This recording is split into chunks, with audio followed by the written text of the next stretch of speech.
काला धन वापिस आना चाहिए। कैसा लगा मेरा मजाक?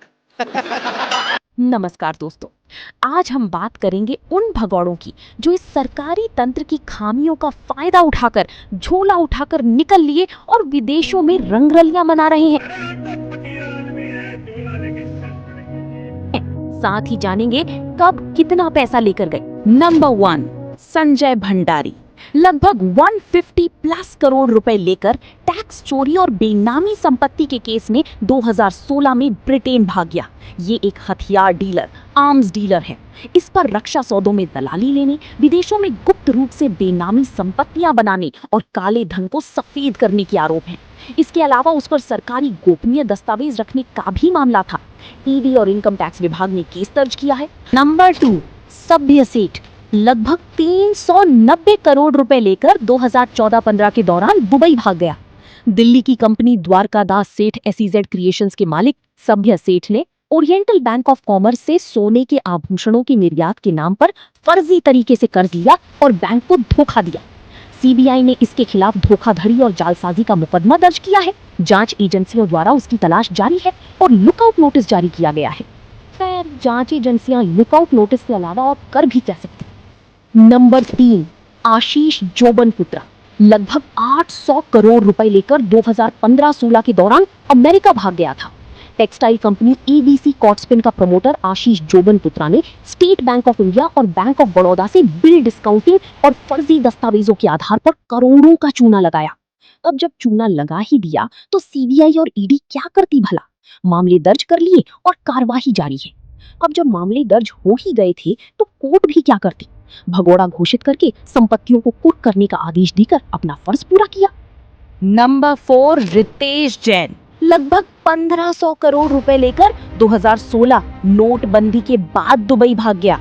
राजेश एक्सपोर्ट्स और अन्य शेल फर्जी कंपनियों के जरिए नोटबंदी के दौरान बड़े पैमाने पर अवैध पैसों को सफेद करने और मनी लॉन्ड्रिंग करने का आरोप लगा। अब बेचारी ईडी भी क्या करे, कोई विपक्ष का नेता थोड़ी है जो गिरफ्तार करती। उसने prevention of money laundering act PMLA के तहत केस दर्ज कर अपना फर्ज पूरा किया। नंबर 5, ललित मोदी वित्तीय हेराफेरी और फेमा उल्लंघन के मामले 2010 में देश छोड़कर भाग गया था। आईपीएल के पूर्व कमिश्नर मोदी नहीं, ललित मोदी पर आईपीएल के दौरान विदेशी पैसों के लेन देन में गड़बड़ी, टैक्स चोरी और मैच की प्रसारण अधिकारों के आवंटन में धांधली और रिश्वतखोरी के आरोप लगे। बाकी तो आप समझदार हैं ही। ईडी ने फेमा और मनी लॉन्ड्रिंग के तहत जांच कर रही है और सबसे गजब की बात, ललित मोदी खुद को भगोड़ा मानने से इनकार करता है और उसका कहना है कि उस पर कोई आरोप सिद्ध नहीं हुए हैं। वाह, क्या सीन है। नंबर 6, संदेशरा ब्रदर्स चेतन और नितिन संदेशरा लगभग 5000 करोड़ से 8100 करोड़ रुपए लेकर 2017 में भाग गया था।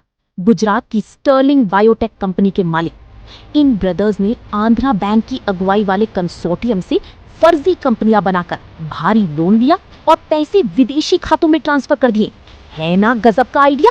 एक बार फिर ईडी और सीबीआई ने मनी लॉन्ड्रिंग केस दर्ज कर ली। नंबर 7, जतिन मेहता लगभग 7000 करोड़ रुपए लेकर 2013-14 के आसपास विंसम डायमंड्स कंपनी का प्रमोटर जतिन मेहता ने यूएई की कुछ कंपनियों को सामान भेजने के नाम पर भारतीय बैंकों से भारी कर्ज लेटर ऑफ क्रेडिट लिया और बाद में दावा किया कि दुबई के खरीदार कंगाल हो गए, इसलिए वो पैसे नहीं चुका सकता। वाह, क्या सीन है। नंबर 8, विजय माल्या लगभग 9000 करोड़ रुपए लेकर मार्च 2016 में लंदन चला गया। वैसे मुझे एक बात नहीं समझ आती कि जाते तो फ्लाइट से ही होगे। खैर छोड़ो। किंगफिशर एयरलाइंस के मालिक माल्या ने अपनी डूबती एयरलाइंस को बचाने के लिए आईडीबीआई और एसबीआई समेत 17 भारतीय बैंकों से भारी लोन लिया, जिसे चुकाया नहीं और पैसों की हेराफेरी की। मनी लॉन्ड्रिंग, धोखाधड़ी और लोन न चुकाने के मामले में सीबीआई और ईडी ने केस दर्ज किया। उसे यूके की अदालत ने भारत प्रत्यर्पण की मंजूरी दे दी है, लेकिन कुछ गुप्त कानूनी अड़चनों के कारण वो अभी भी लंदन में ही है। नंबर 9, मेहुल चोकसी लगभग 13,000 रुपए लेकर कब? जनवरी 2018 में तब भाग गया जब चौकीदार सो रहा था। नीरव मोदी का मामा और गीतांजलि जेम्स का मालिक ने भी पीएनबी घोटाले को अंजाम दिया और लोन डिफॉल्ट किया। सीबीआई और ईडी का केस चल रहा है। भागने से पहले ही उसने कैरिबियाई देश एंटीगुआ और बारबुडा की नागरिकता ले ली थी। भारत सरकार उसे वापस लाने के लिए कानूनी लड़ाई लड़ रही है। अब सरकार करी भी तो क्या, ईडी ने उसकी कई संपत्तियां कुर्क की हैं। नंबर 10, नीरव मोदी लगभग 14,000 करोड़ रुपए लेकर जनवरी 2018 में चौकीदार को सोता देख मौके का फायदा उठाकर भाग गया। नीरव मोदी एक मशहूर हीरा कारोबारी था।